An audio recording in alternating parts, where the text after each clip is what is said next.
I'd better unmute myself. Okay. Good evening, everyone. Great to see you all. Let's begin our time together with some meditation.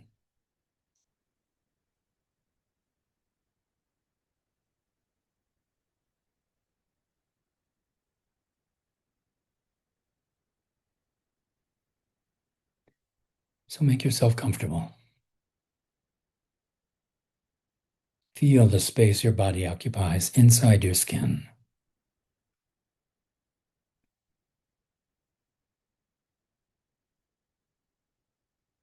Mentally, draw 3 circles of light around yourself.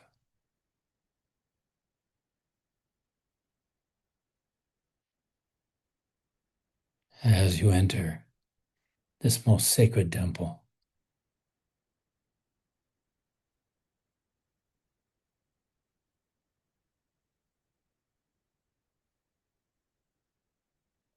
the Akasha Guha, feel the flow and the touch of the breath in your nostrils. For a moment, just enjoy that conversation, the breath and prana, laughing back and forth between you and the other universe.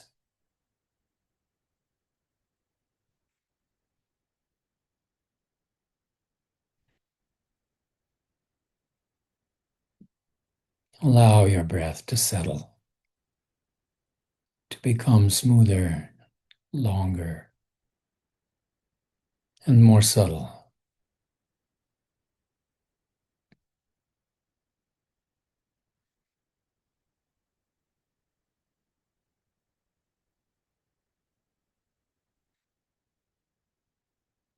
And as you notice your breath beginning to relax, notice how your body has also begun to relax. Help that process along by gently feeling into each part of your body, especially feeling into those parts that feel tight or tense. Feeling into them gently and lovingly.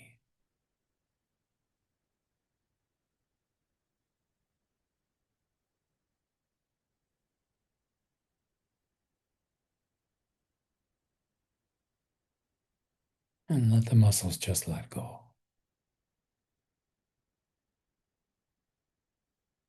Same way your 2-year-old child lets go and relaxes when you pay full attention and enter their world.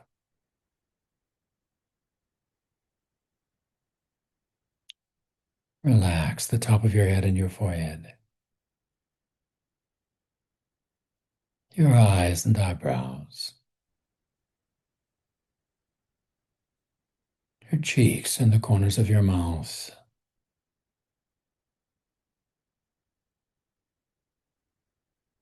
Relax the corners of your jaw,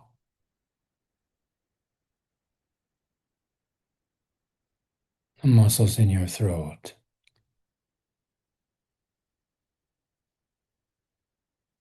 and from the throat center, feel out along your shoulders toward your fingertips, through your upper arms and forearms, your hands, your fingers and fingertips. And let your breath flow free and deep.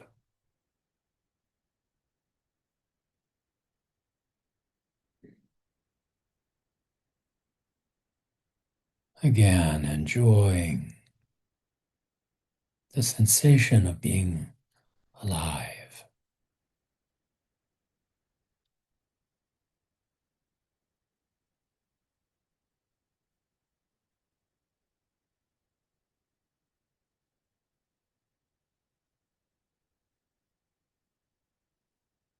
Relax your fingertips and feel back into your fingers.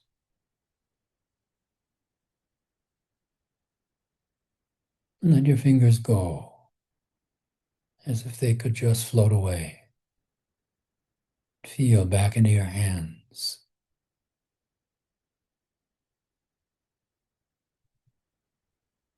And then let your hands go. Feel back inside your forearms.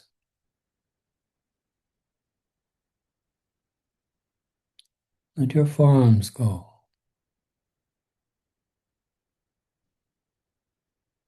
Feel back inside your upper arms.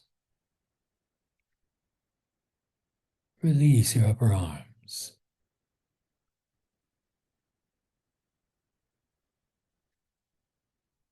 Relax your shoulders.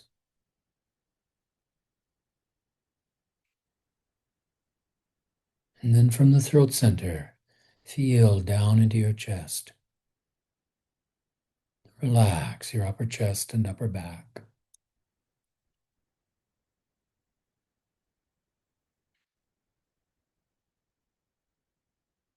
Release the muscles in between your ribs.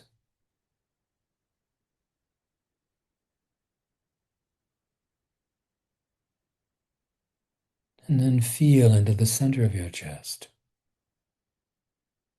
Exhaling and inhaling from that space. Free and deep.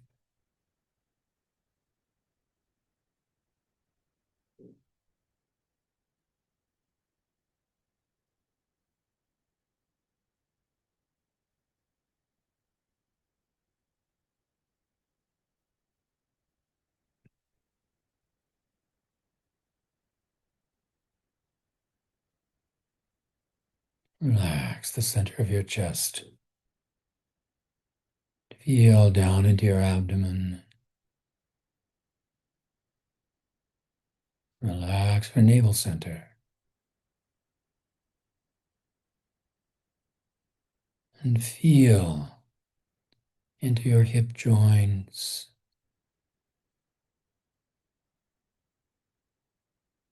your gluteal muscles.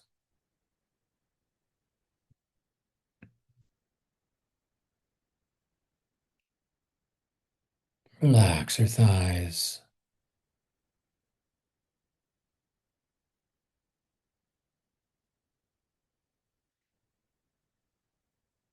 Your calves and lower legs.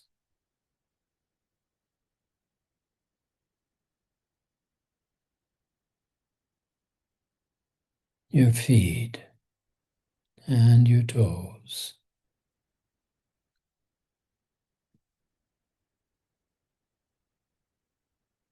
Feel your whole body at peace.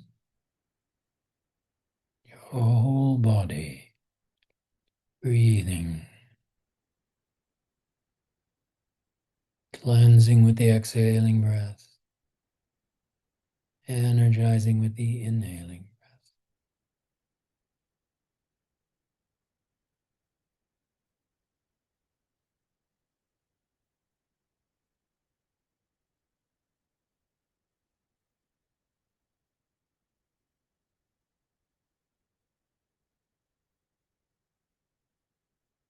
And now feel that flow between your navel and your nostrils.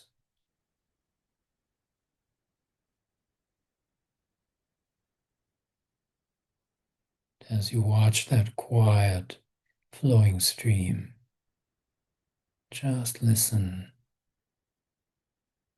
Let the mantra come to you in whatever way it comes. A mantra or a divine name, or soham, I am that.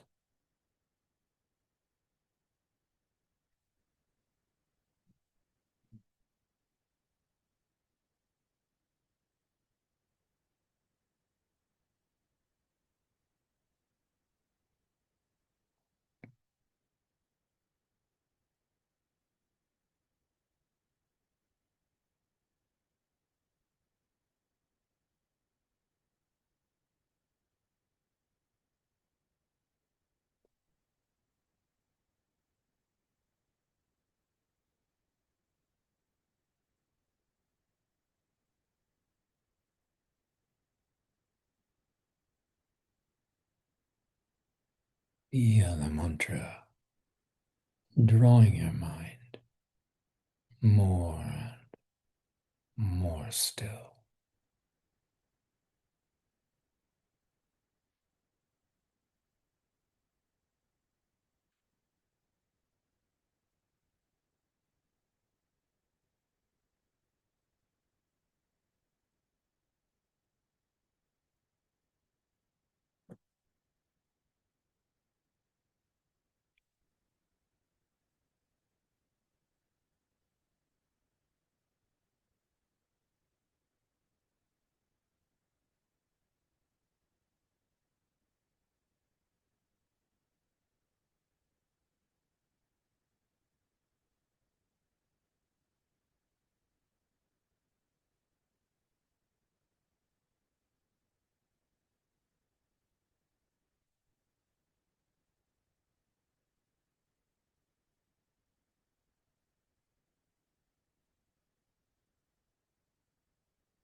Feel that flow along the bridge of your nose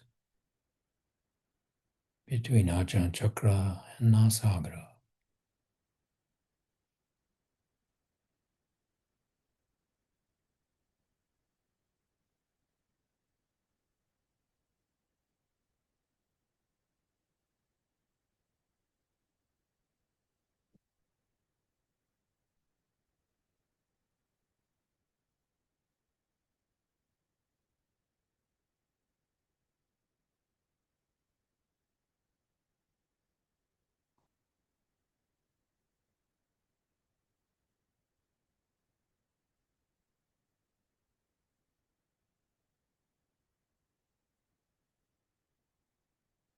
Ultrasound resonating in the upper Sushumna space.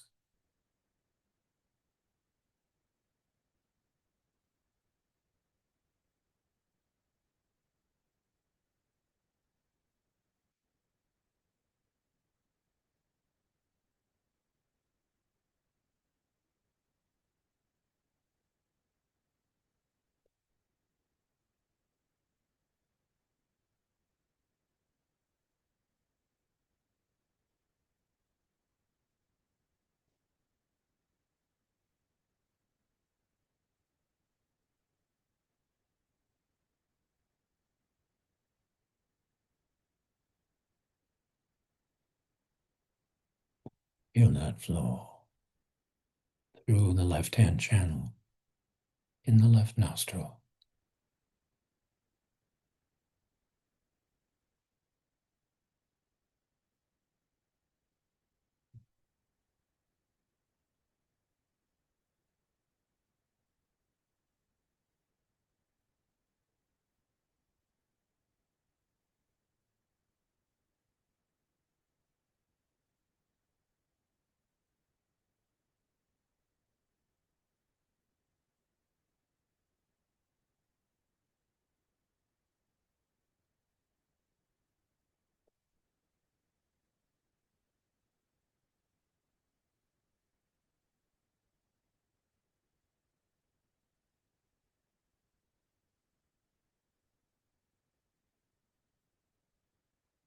Now feel that flow through the right-hand channel in the right nostril.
go of left and right and sink into the middle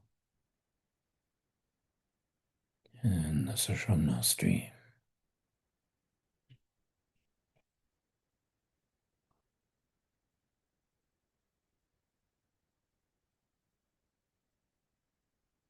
Breath may become very subtle. Just follow the mantra.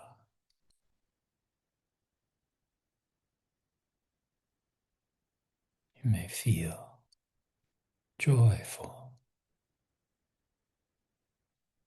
and joy.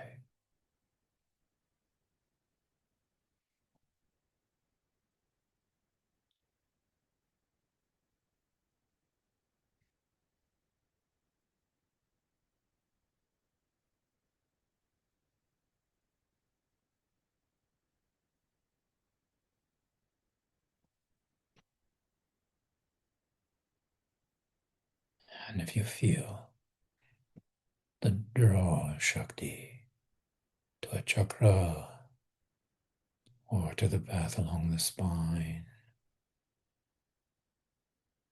or even simply into a silent chamber, follow where that Shakti leads.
And then gently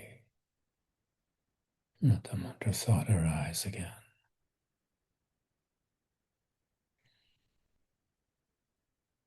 Playfully, floating on the wave of breath and prana.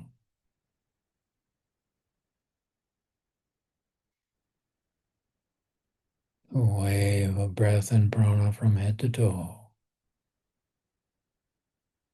And that your whole mind becomes full of that sound.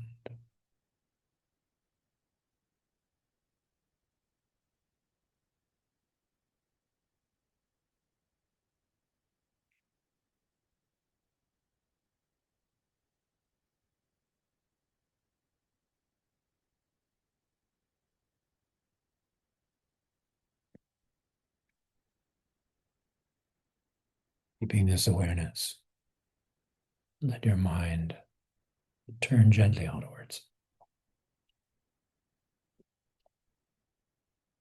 And your eyes gently open into your palms. A blossom opening.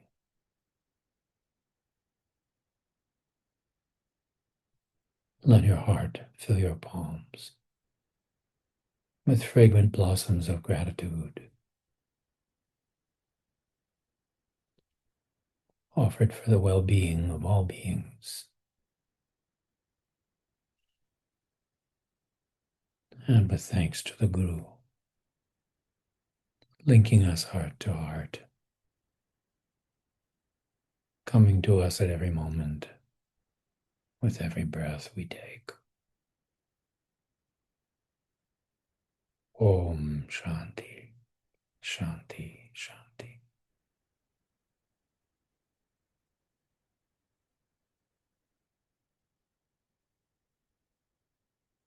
Mm.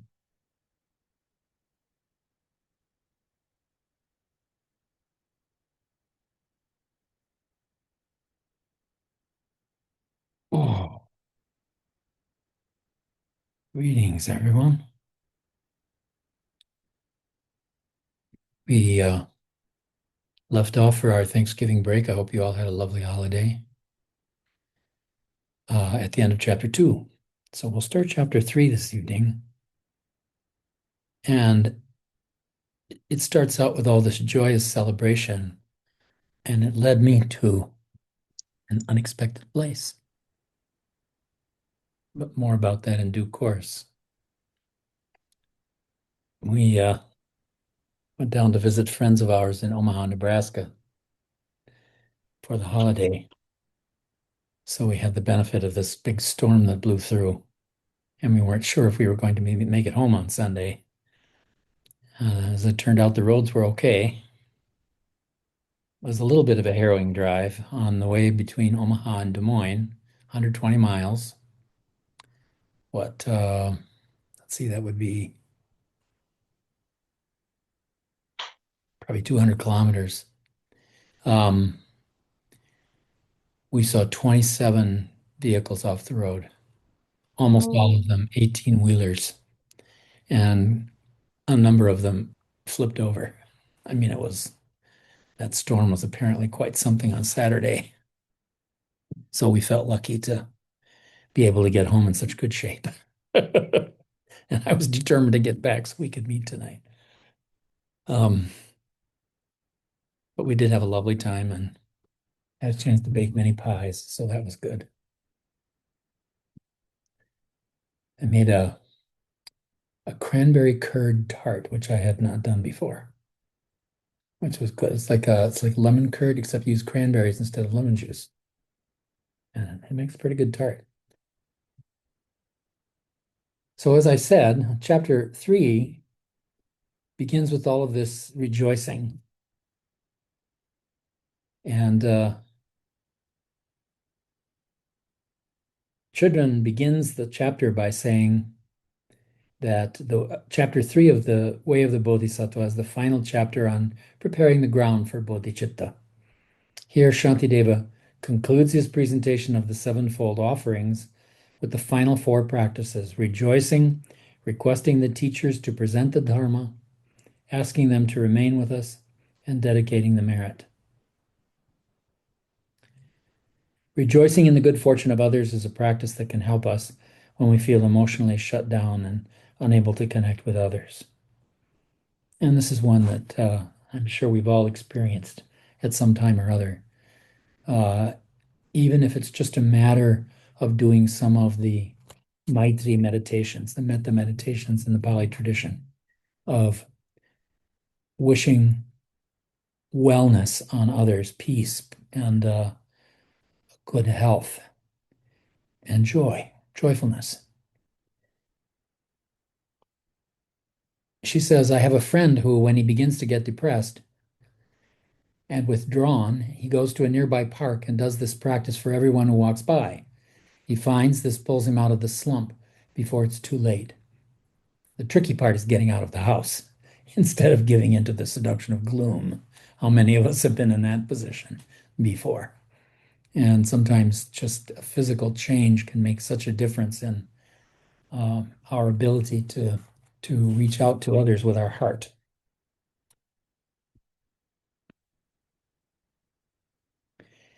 She goes on to say, this has certainly been the case for me. Until I began to practice rejoicing, I wasn't aware of how much envy I had.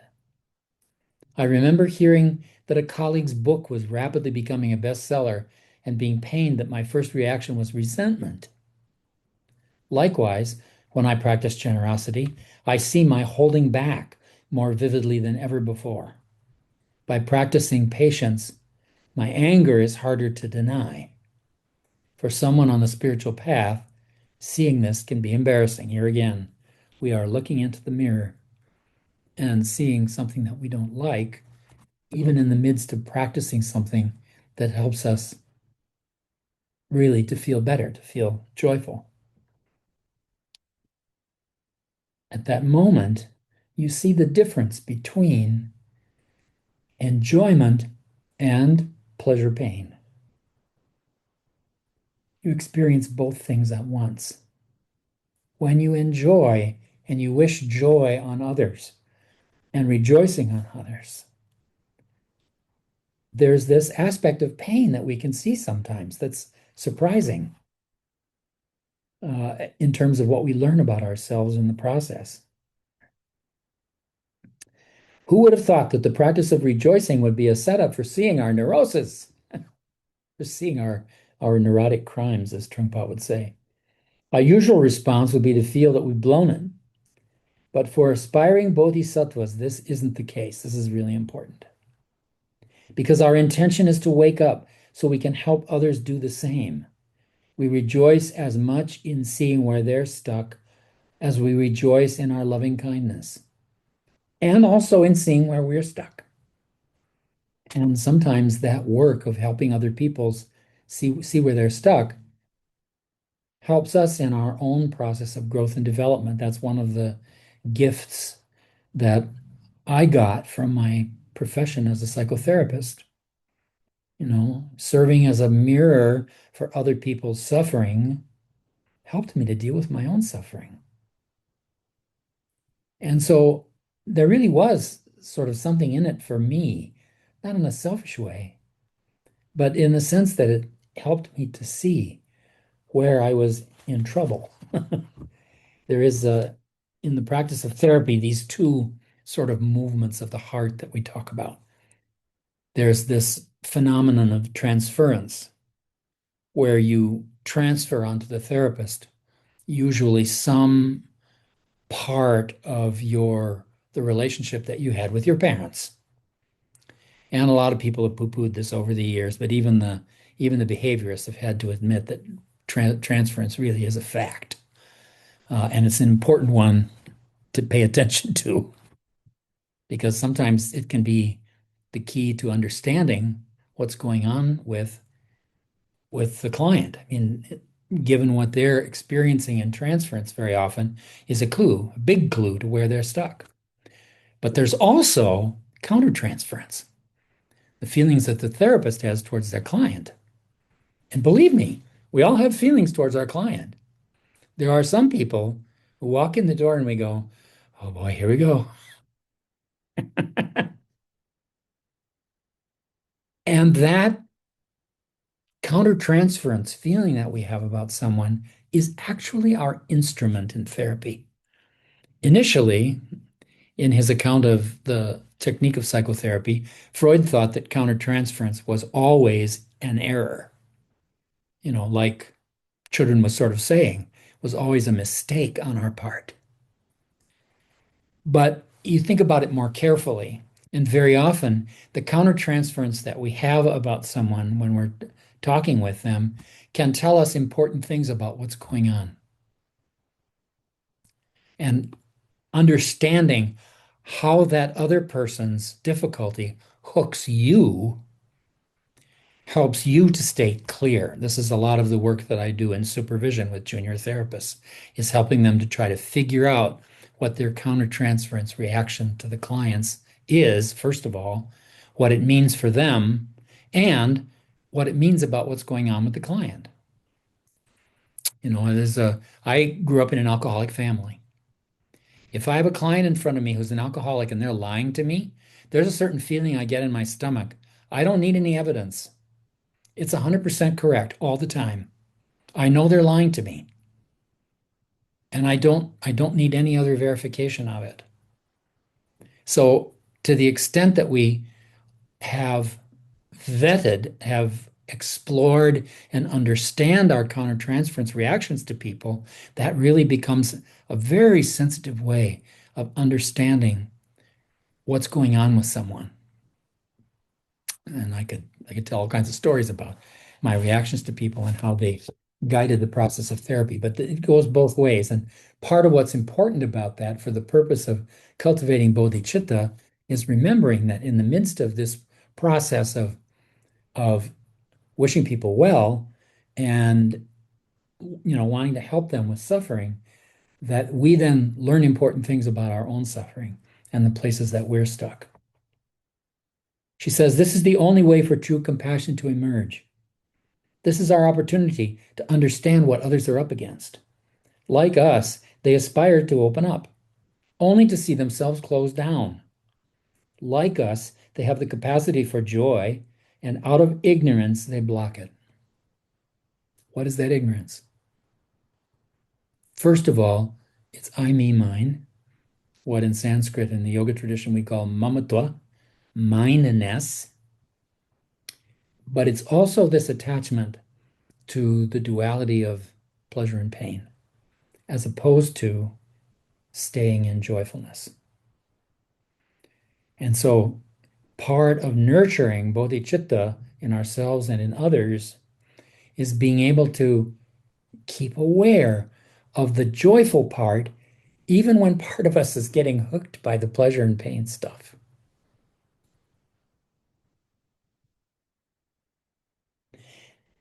For their sake and ours, we can let the storylines go and stay present with an open heart, and we can rejoice that we're even interested in such a fresh alternative.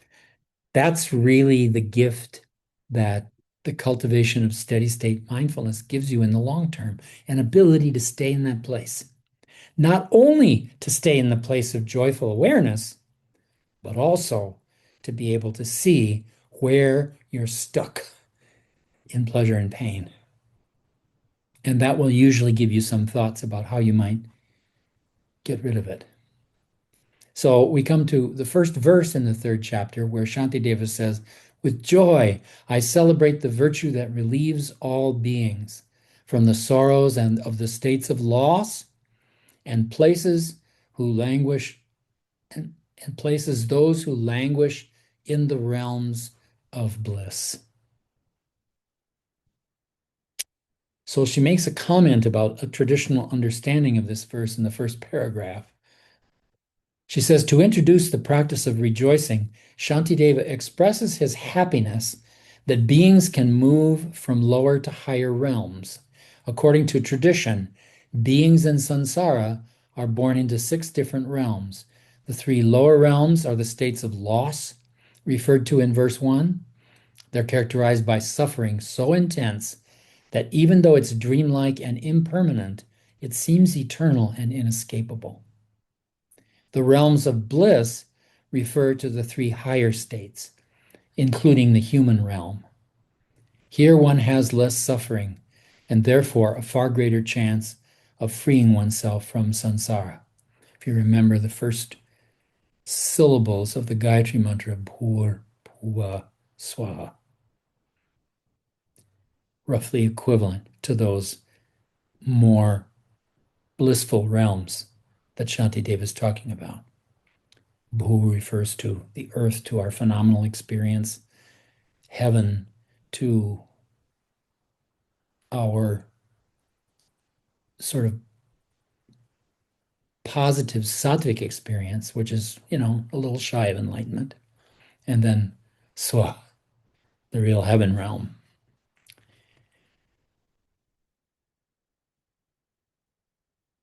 So she says here in the realms of bliss, one has less suffering and therefore a far greater chance of freeing oneself from samsara.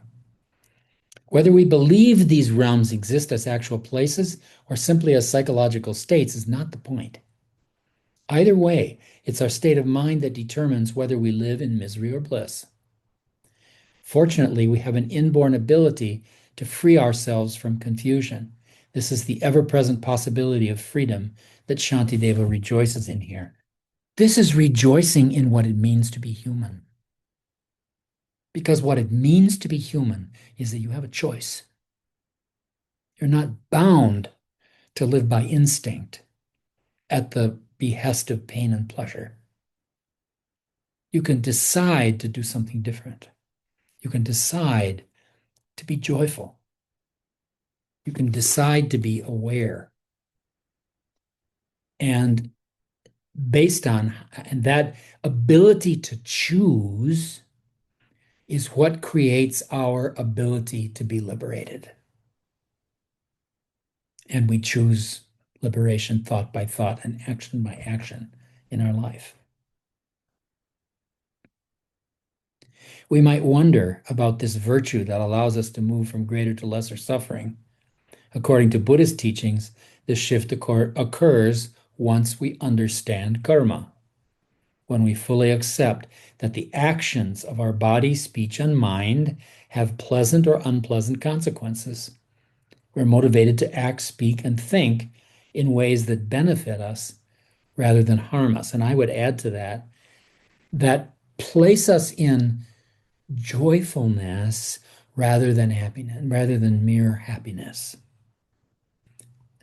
Place us, in the terms of the Bhagavad Gita, in Shreyas, that which is beautiful and benevolent, versus Prayas, that is, which is simply pleasant.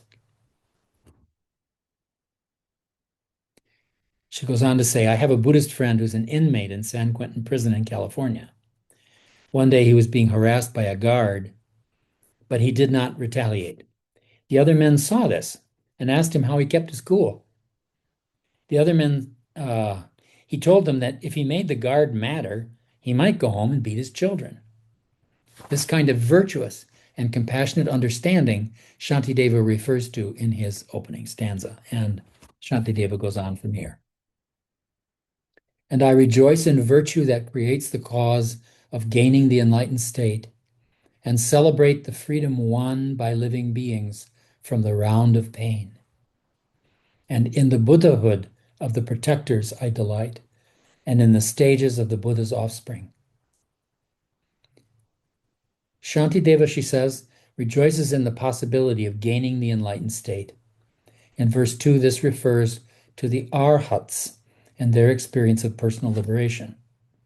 One who has reached the anagami stage of development as a sadhaka is one who is in their last embodied lifetime and is a candidate for the full liberation and can choose to go into nirvana as the Buddha did. And this was the way that the earliest expression of Buddhism thought of the entire path. What joy that beings can release themselves from the round of pain. Freedom is possible, and we have role models to prove it. And if they can do it, so can we. He rejoices in the arhats and in our own enlightened potential. This is the thing I loved about Swami Veda so much. When he was trying to make a point with me that he knew would be a challenge, he would always say, Stoma, if I can do it, you can do it. And I would just laugh. Oh, yeah. But there's a lot of stuff that worked out that way. And I'm so grateful because that was a friend laying out the map. And sometimes, I'm sure we all have a story about this. Sometimes the energy of the guru force would come through that friendship and it would just change something in me without my even making an effort, which I just found breathtaking, just breathtaking.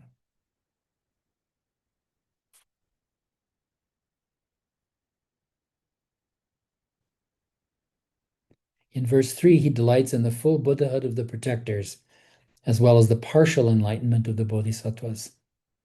How marvelous that they attain liberation for the benefit of themselves and others. Verse 4. The intention, ocean of great good, that seeks to place all beings in the state of bliss, and every action for the benefit of all, such is my delight and all my joy. It eventually becomes the best thing in your life. If you think about it, think about those moments when you have really open-heartedly given something for someone, have really helped them to move in the direction of enlightenment somehow, even in a tiny way, even with your kids. It gives you such joy.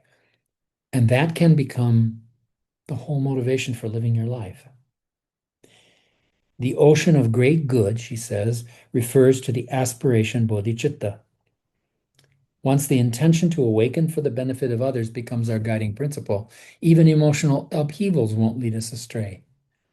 People who are clear about their commitment become like mountains, remaining steady even when the weather gets wild. It is important to keep this in mind and not to think we can go forward until the storms completely subside. That's really important. Heck, look at Swami Rama. Look how he was surrounded by storms all the time. You know, people's fights, people's temper, those little things, but also political rivals who tried to assassinate him several times. The storm of all of the Swami Rama drama that's up there on the internet. I mean, he was constantly surrounded by Sturm und Drang, as we would say in German, storm and fury. And yet, like a mountain, keeping his balance in the midst of all of that crazy emotional weather that was going on around him. And that's the gift that this mindfulness gives us. You know, once you disidentify from thoughts and feelings and the motion of sanskaras in your psyche as who you are, then you can watch it happen and not be taken over by it. And that gives you enormous steadiness, even in a difficult situation.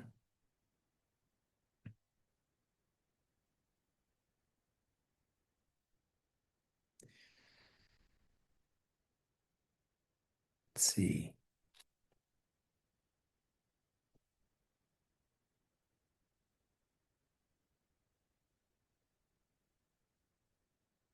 Here we go.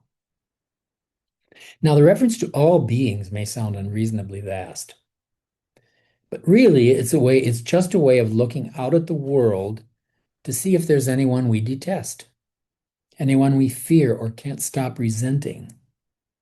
To include all beings seriously challenges our usual tendency to choose who we like or dislike. How about that one?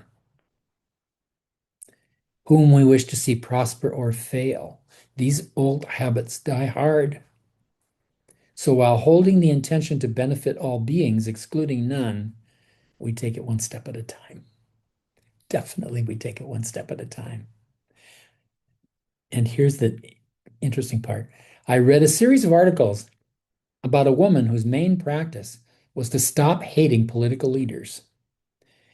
By day 35, she reported, quote, not doing too good, but still not caving in, close quote. That's definitely the bodhisattva spirit. Allow ample time for change to occur so you don't lose heart just because the process goes slowly. Oh, what an opportunity we have. Donald Trump. Fantastic. Fantastic. The one everybody loves to hate. The one that everybody makes nasty jokes about.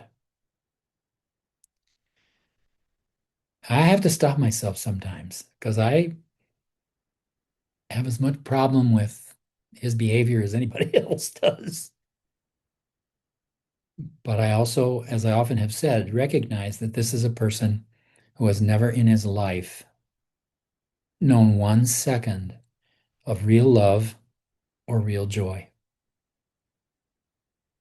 He doesn't have, he very apparently doesn't have even an inkling that this attitude, this world that we talk about, even exists. That you can have that kind of relationship with the beings around you. Everything with him is punishment or payoff. Nothing in between. No middle ground.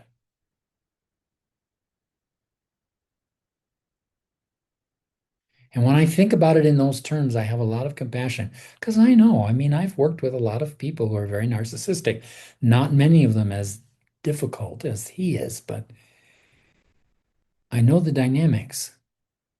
These folks either completely overestimate their self-worth or horrendously underestimate it. They have no ability to have an accurate middle ground understanding of who they are as a person. And whenever they do develop that capacity, can you imagine the pain?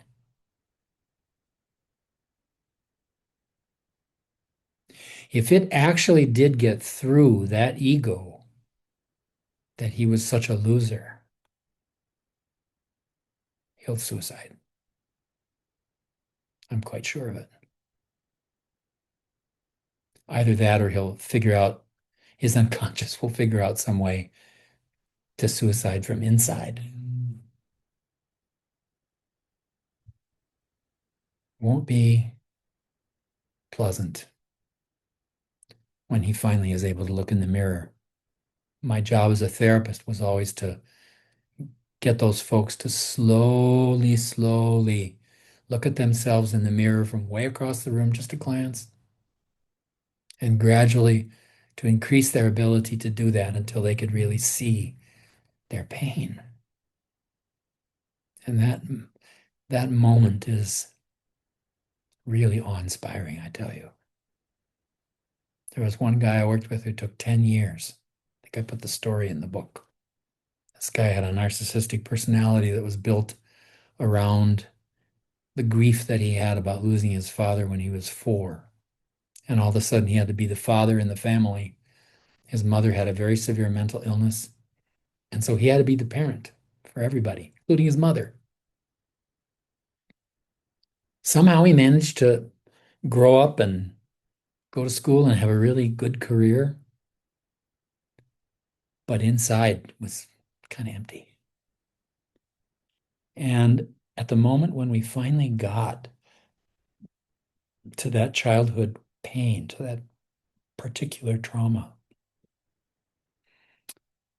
he cut loose and wailed like a banshee. And I realized after that session, and there were only 2 or 3 more sessions after that, I realized after that session, this guy spent 10 years with me, making sure that I was a safe enough person to let us both see into the core of his own heart.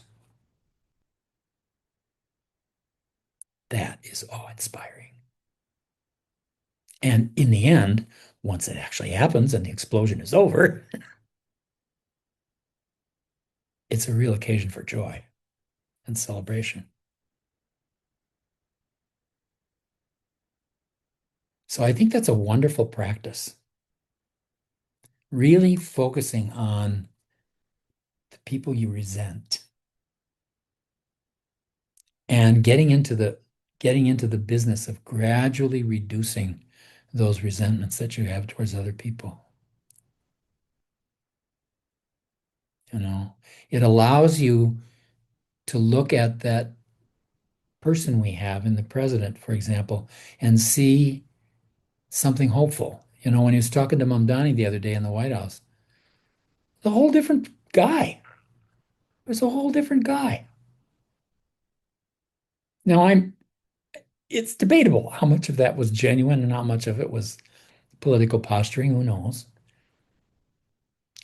But it was he did have a different way of relating. So it would make me think that there's somehow, some way, something in there that is able to see what it needs to see and to heal. I think it'll take more than one lifetime. But I think this whole practice of thinking about people you detest in terms of how can I have some bodhicitta with this person, it's really, really a good practice. The practice of rejoicing overcomes jealousy and competitiveness. Again, seeing in the practice of joyfulness and extending that rejoicing into the world at the same time, seeing the parts of us that fall short.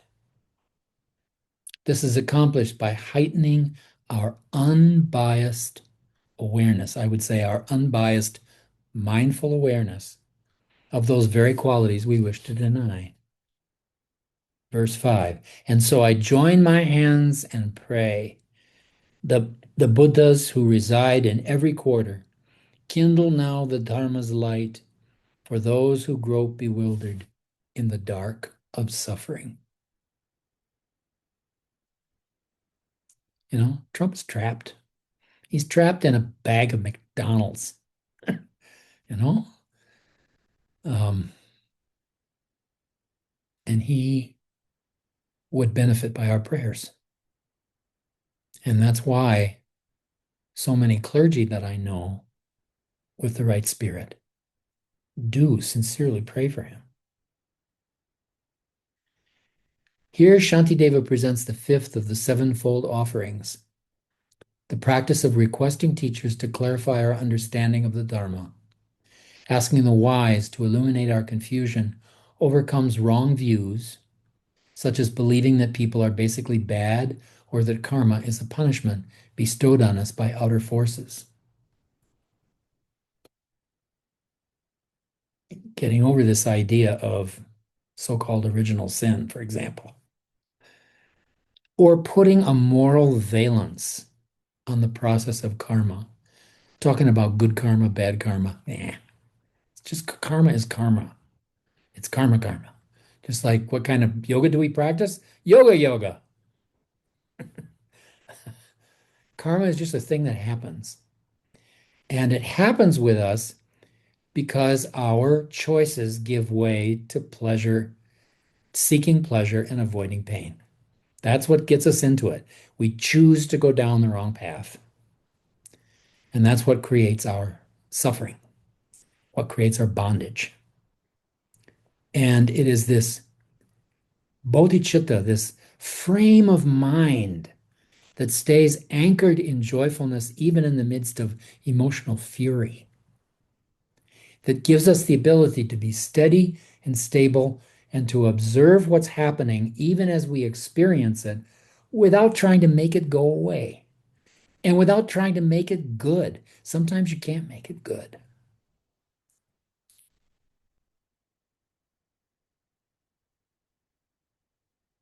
I'm having a real battle about this with someone in India, someone who was abused by a yoga teacher.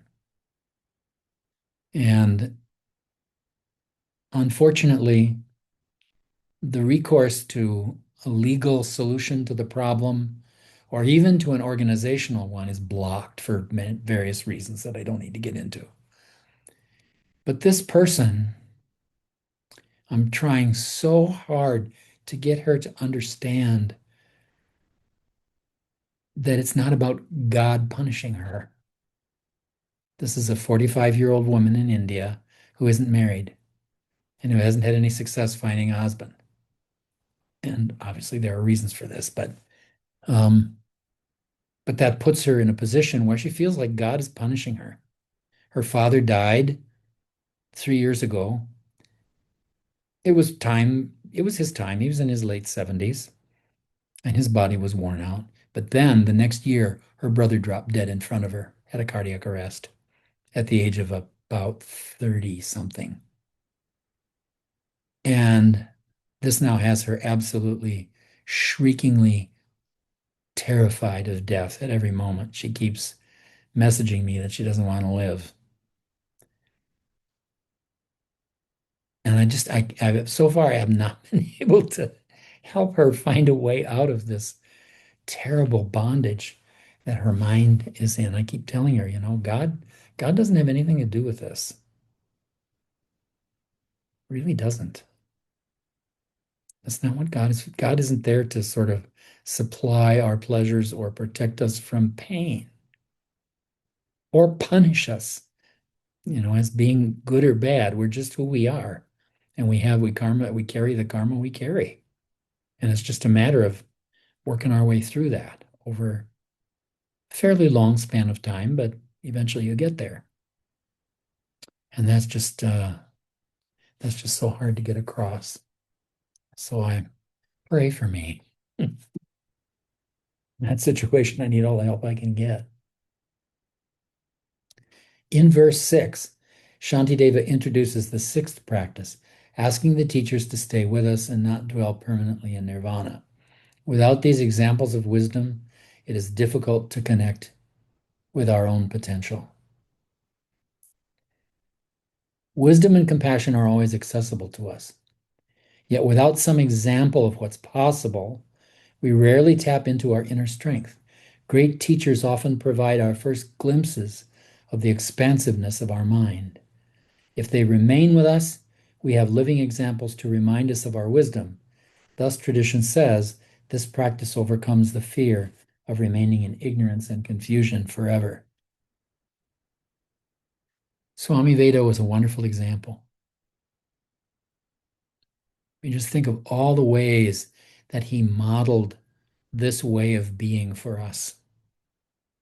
And it was great to have that when we had it. Now, of course, we have only the parts of that relationship that we've managed to internalize, to remind ourselves of that. And I often have to remember him saying, Stoma, if I can do it, you can do it. But there's another thing here. And this is the Guru force, the energy of consciousness from which these great teachers emanate and into which they return when they leave their bodies. And it is that power of consciousness that we are linked to in the process of initiation.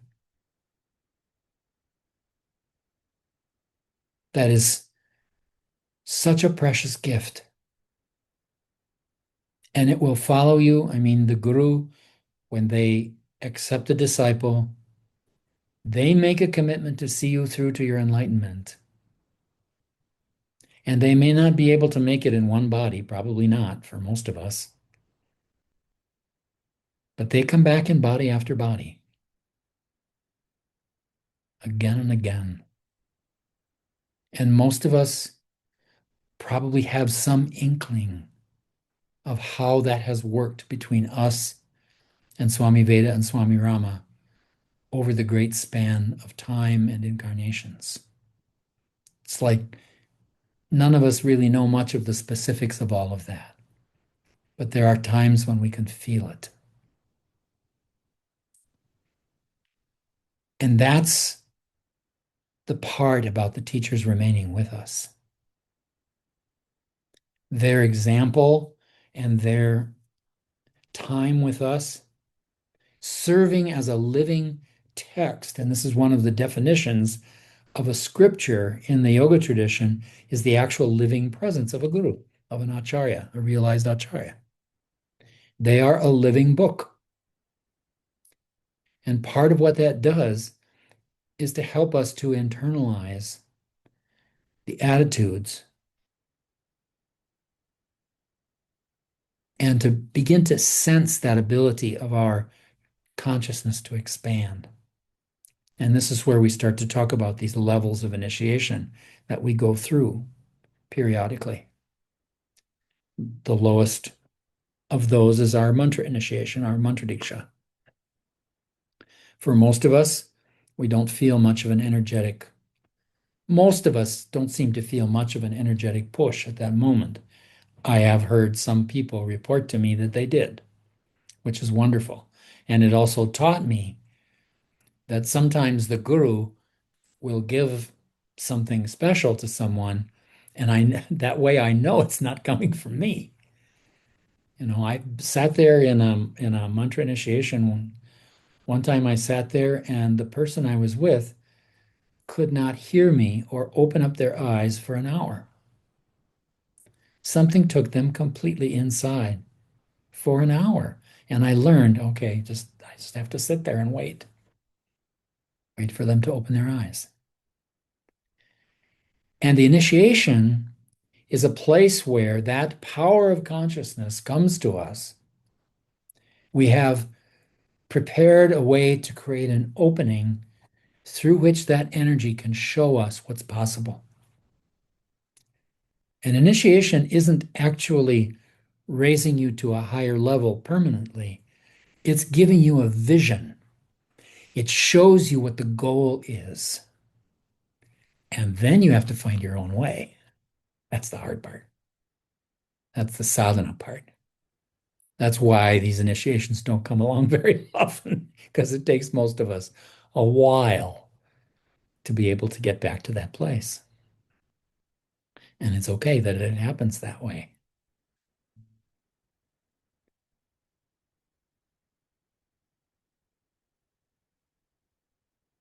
Yeah, I think that's a good way to think about it. And I think this is how one way that the yoga tradition and the bodhisattva tradition fit together. He goes on in verse 7. And through these actions now performed, by all the virtue I have just amassed, may all the pain of every living being be wholly scattered and destroyed. Now, here she begins to deal with the difficult notion of acquiring merit. Here, Shantideva presents the final practice, the practice of dedicating our merit. This practice overcomes self-absorption. Instead of hoarding our good fortunes, we give it all away to specific people or to sentient beings everywhere. We do this with the aspiration that their pain be wholly scattered and destroyed. The word merit is problematic for some Western Buddhists.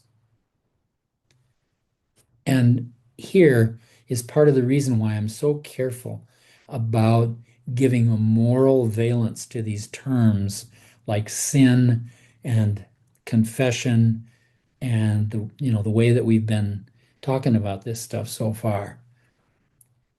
It has always seemed to me that Western Buddhists are kind of Christian not, trying to escape the downside of Christianity, which has mostly to do with the foibles of the institution and nothing to do with Christ. And they end up having a sort of reactive kind of commitment to Buddhism that doesn't seem completely there yet. I've always puzzled about this.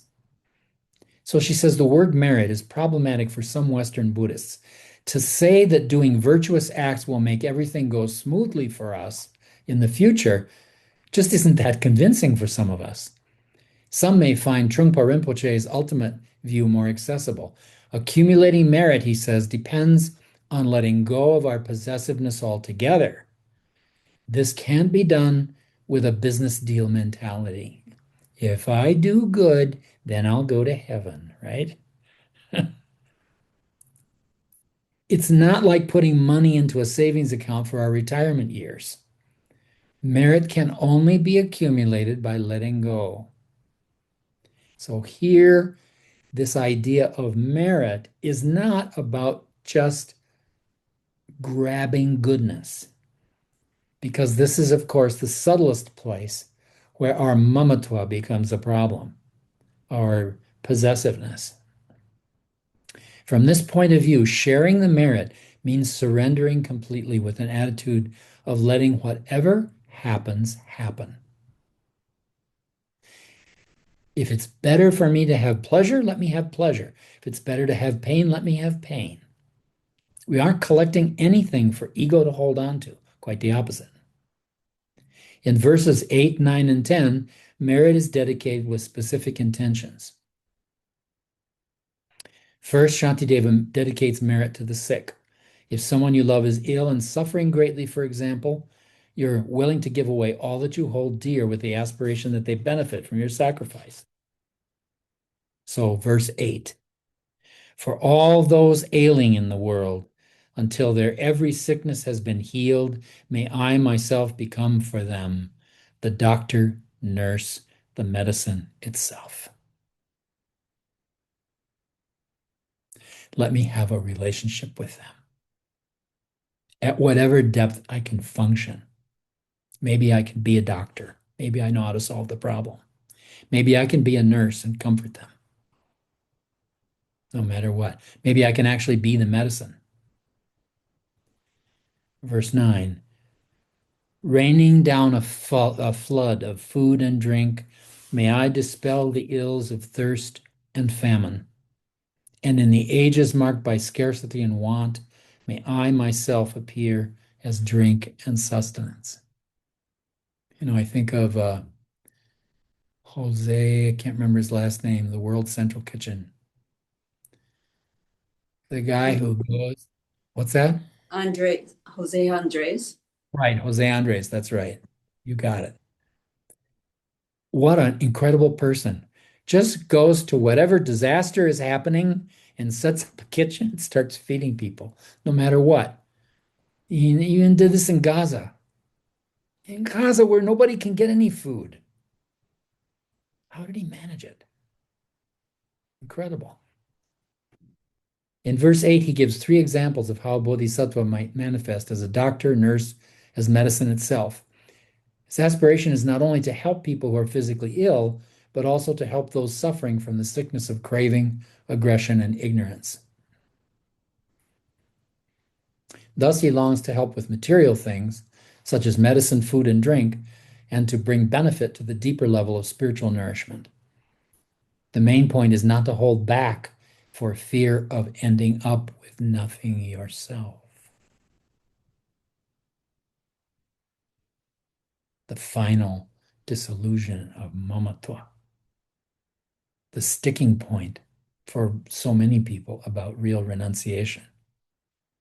One of the cautionary tales about becoming a Swami, and the reason that there's a certain phase of Swami life where you are charged to become a wanderer, a parivrajaka.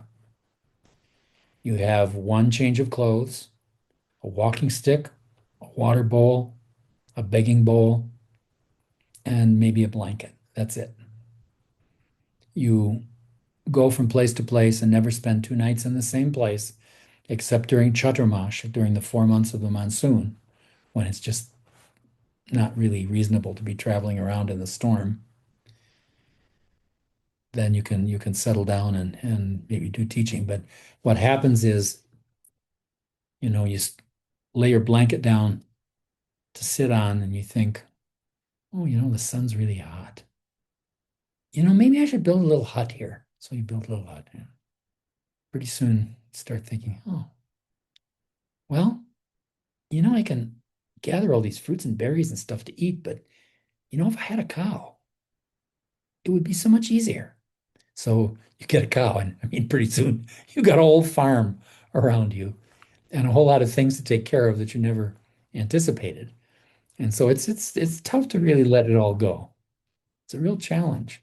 So this expansion of joyfulness has this simultaneous piece in it of seeing the places where we fall short and gradually getting over them one after the other until we come to this final process of letting go of all of our mamatva.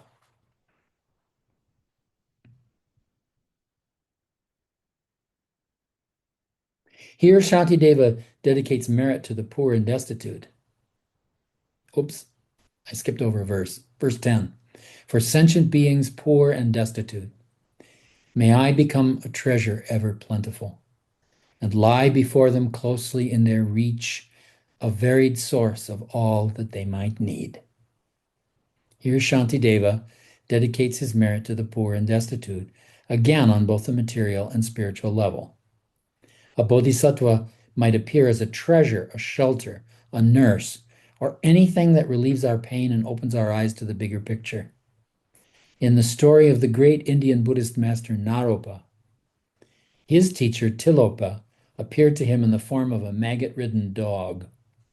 Feeling disgust, Naropa tried to jump over the poor creature and run away.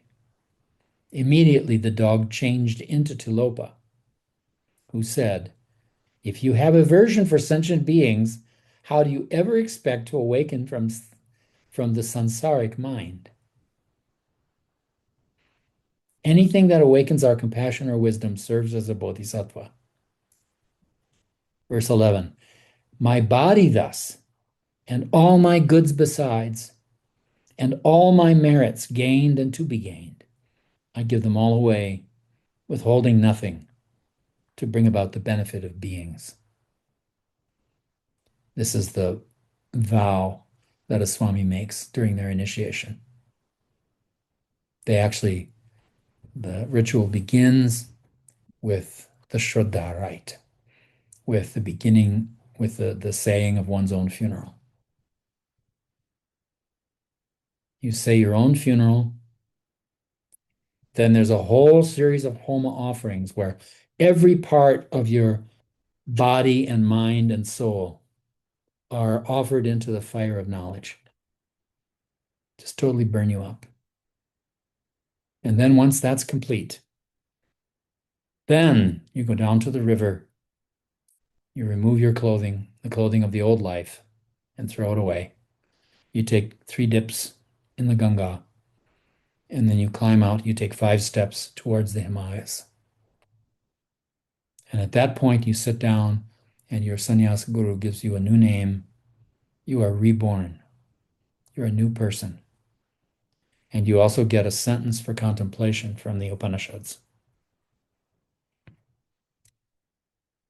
And in Swami Veda's telling, that process of giving names is kind of like a mantra initiation. He never knows when he goes down to the river what the name is going to be for the person.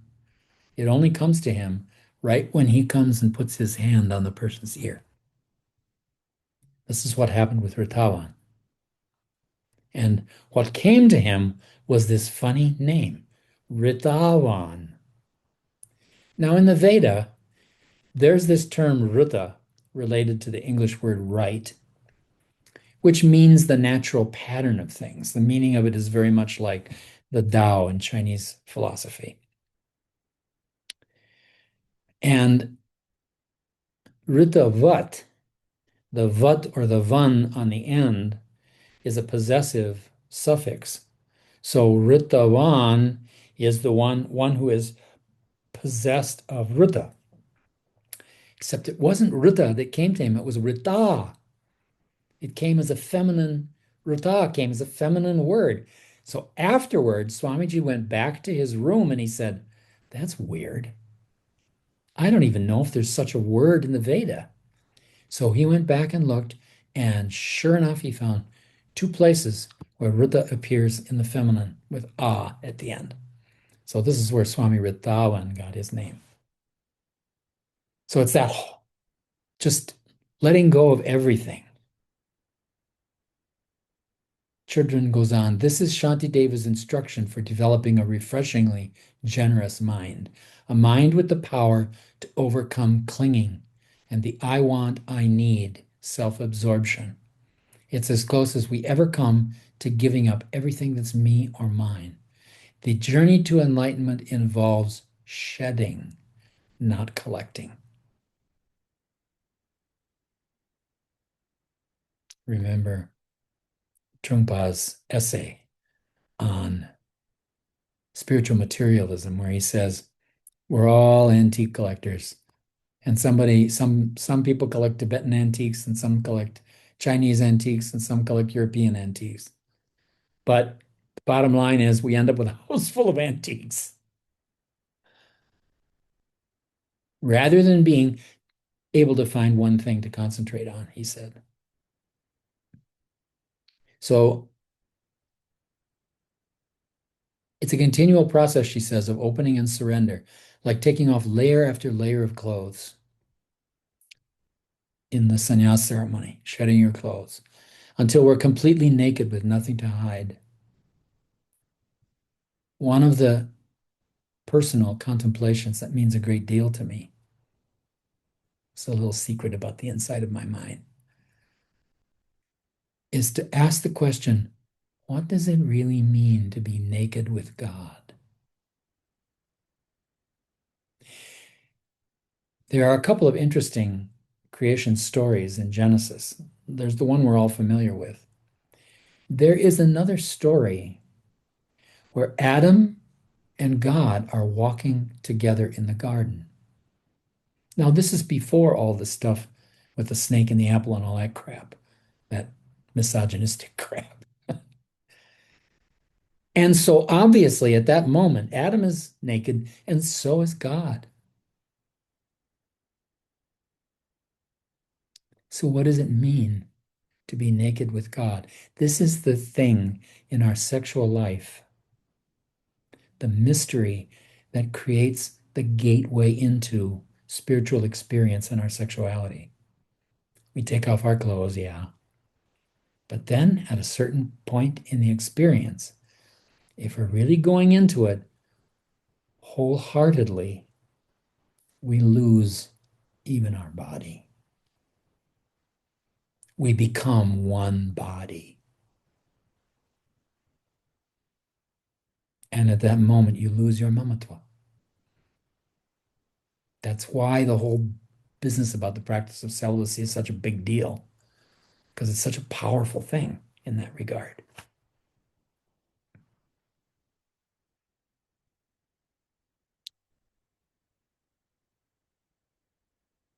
But we can't just pretend, she says, making a big display of disrobing and then putting everything back on when nobody's looking. Our surrender has to be genuine. After training with Tilopa for many years, Naropa began to teach his own students. The most famous of these was the Tibetan teacher known as Marpa, the translator. And Marpa was the guru of Milarepa. Marpa, who had gone to study with Naropa in India, had a large amount of gold dust to present to his teacher as a parting gift. When he was about to return home, he offered this ceremoniously. Very nice. But Naropa saw he was holding back some for his journey. He demanded that Marpa give him everything, saying, "Do you think you can buy my teaching with your deception?" Reluctantly, Marpa surrendered all his gold dust, which Naropa then casually threw into the air.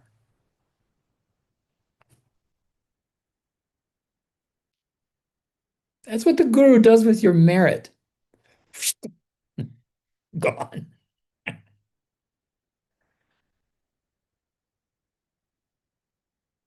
This was a moment of shock and disbelief for Marpa, but also a moment of great opening. Finally, he became an empty vessel and could receive Naropa's blessings without any reservations. Until he gave up everything, self-importance blocked his way. That's so important. And there are a lot of swamis who don't get beyond this.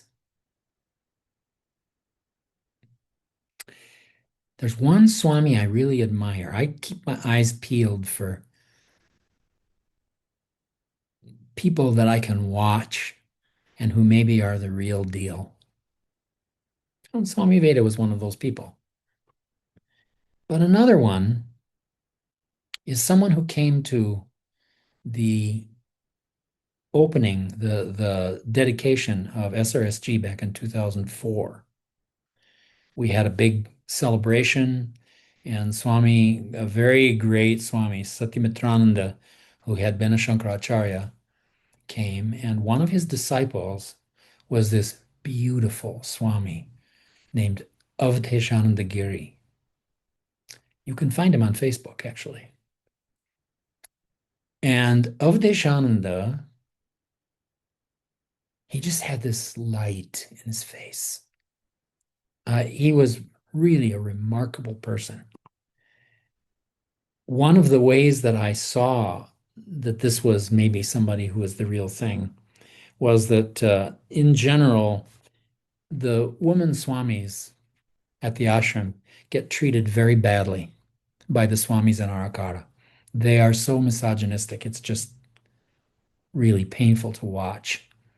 When they were doing the ceremonies for Swami Veda, of course, there was a special place in the meditation hall for the swamis to sit. So our women swamis walked over to that part of the room to sit down. And the men said, no, no, no, you sit over there with the kids. That's the sort of attitude that a lot of male swamis take towards the women swamis. Just horrible. Now, when Avadeshananda came for our um, event at SRSG, he made a point of seeking out every woman swami in the place and personally greeting them and making sure that they felt welcome. It was wonderful to see.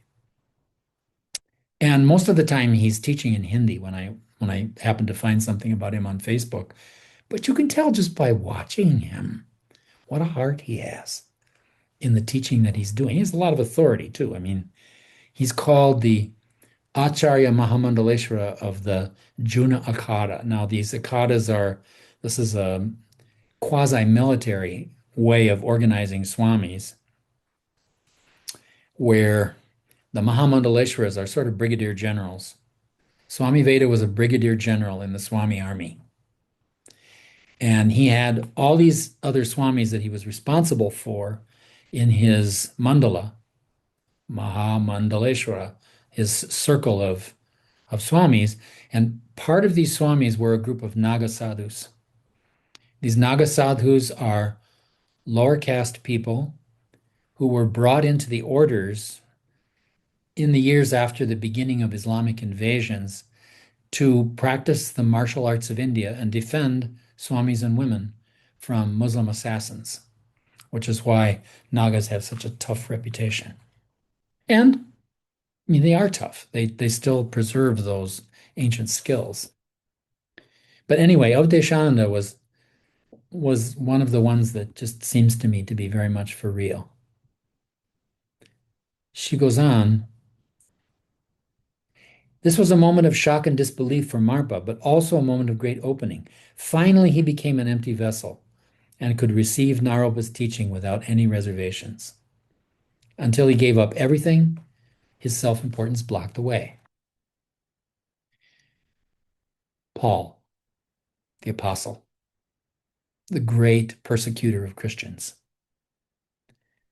one who was supported and maintained by the Roman establishment because he was so good at being an oppressor. So he basically started a fight with God, right? And he did it with such a single mind, single one-pointed mind, that God was able to snatch his mind.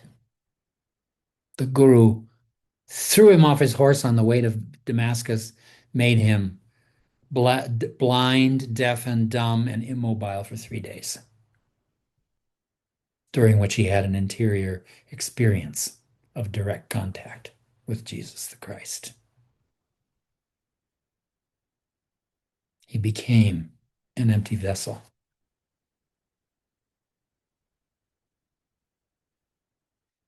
She goes on. I'm going to go a little longer here because I want to finish this point. In this verse, Shantideva vows to surrender the three main bases of self-importance: attachment to possessions, body, and merit. The Tibetan word for attachment is shenpa.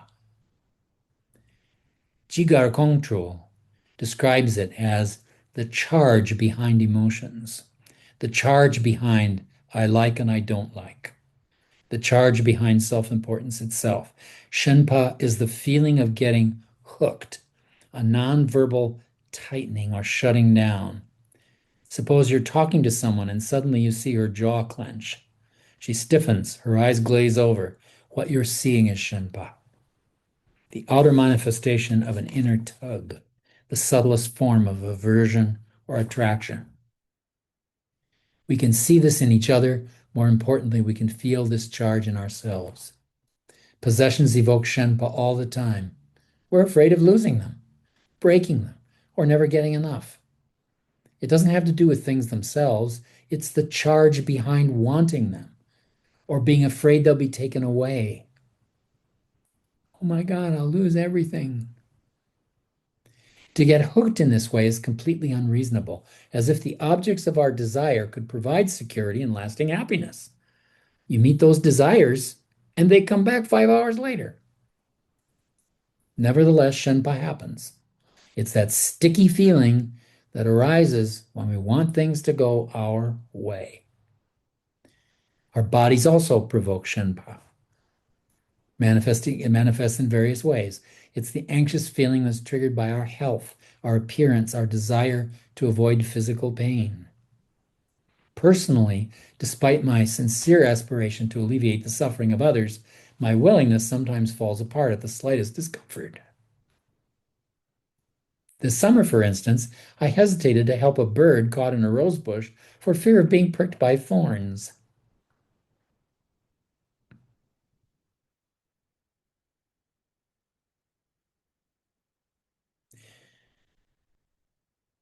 A little further down here, she says, you would think that Shenpa is triggered by our merit, would be the easiest to let go of than attachment to our bodies or possessions. Buddhist practitioners pretend to do it all the time. But relinquishing attachment to merit means letting go on the most profound and difficult level, even our clutching to security and the illusion of certainty would go.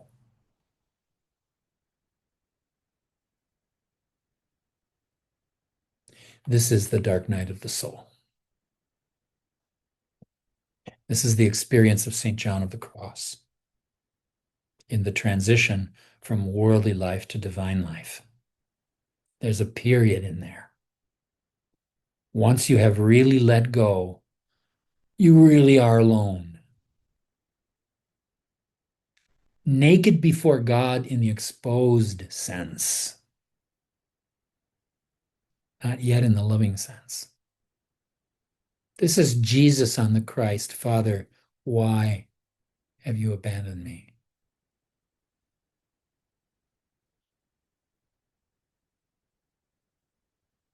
Father hasn't abandoned him.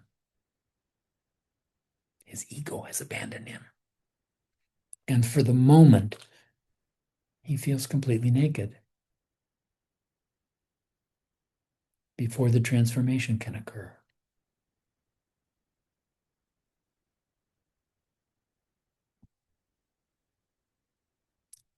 And so that process of letting go in that sense is crucifixion in Christian terms, is the real understanding of crucifixion. The thing I want to finish with tonight is something I happened on a few years ago at the urging of a friend of mine who's a Christian solitary. She goes by the nom de plume of Maggie Ross. And she alerted me to a prayer that was found on a slip of paper on the bunk of a girl who had been sent to the gas chambers in the Ravensbrück concentration camp. The prayer goes as follows: Lord, remember not only the men and women of goodwill, but also those of ill will. Do not only remember all the sufferings they have subjected us to. Remember the fruits we brought forth thanks to this suffering: our comradeship, our loyalty, our humility, our courage and generosity, the greatness of heart that all of this inspired. And when they come to judgment, let all those fruits we have borne be their reward and their forgiveness. Amen.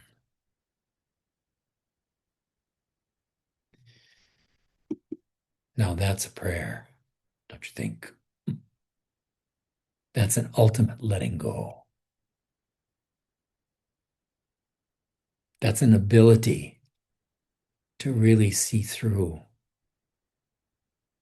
even our own oppression of ourselves. To see that in such abject, horrible suffering. That's someone who is able to keep that focus on rejoicing, even in the midst of horrendous conditions. And someone who is able to remember the downside of the life of their oppressor and to pray for its resurrection.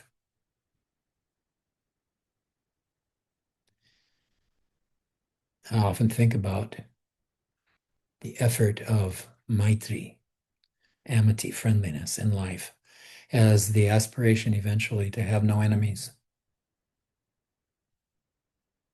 to allow yourself no enemies. And it's a wonderful attitude, a wonderful value to express, but boy, it can be pretty tough to do that, as we know all too well, our current situation. It's really tough, but it's really good work. So I think that's a good place to finish for tonight. I had no idea going into this that this whole series of verses about rejoicing were also going to be a window into the depth of suffering at the same time.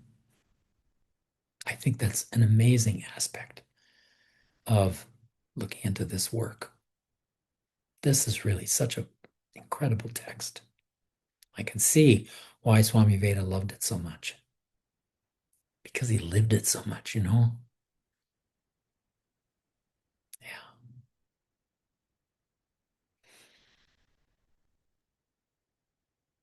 Yeah. To say anything more just seems like flapping in the wind. So let's close for now and just take 2 minutes to remember the greatest moment of letting go in our life and what followed.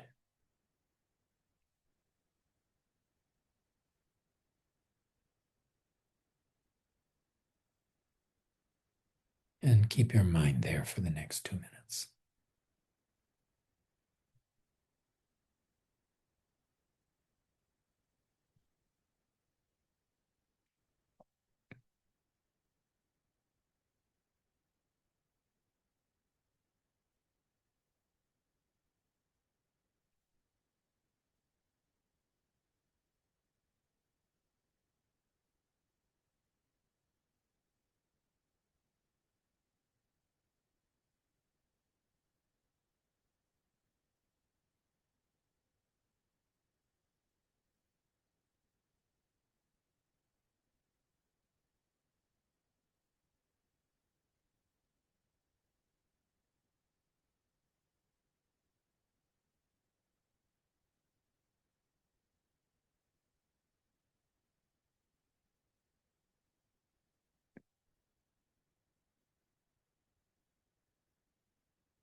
Tat Brahmarpanamastu.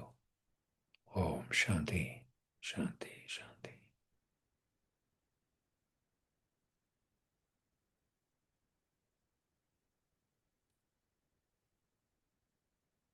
I realized that I didn't leave much time for comments and questions. And given all of the stuff that this text brought to mind for me, I'm sure you must have some as well. So we'll begin next time by just seeing if any of those have stayed with you, and we'll start from there. Have a good week, everybody. We'll see you next Monday. Thank you, Stoma.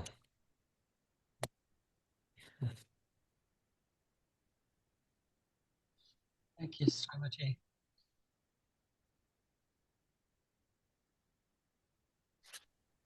Thank you, Stoma.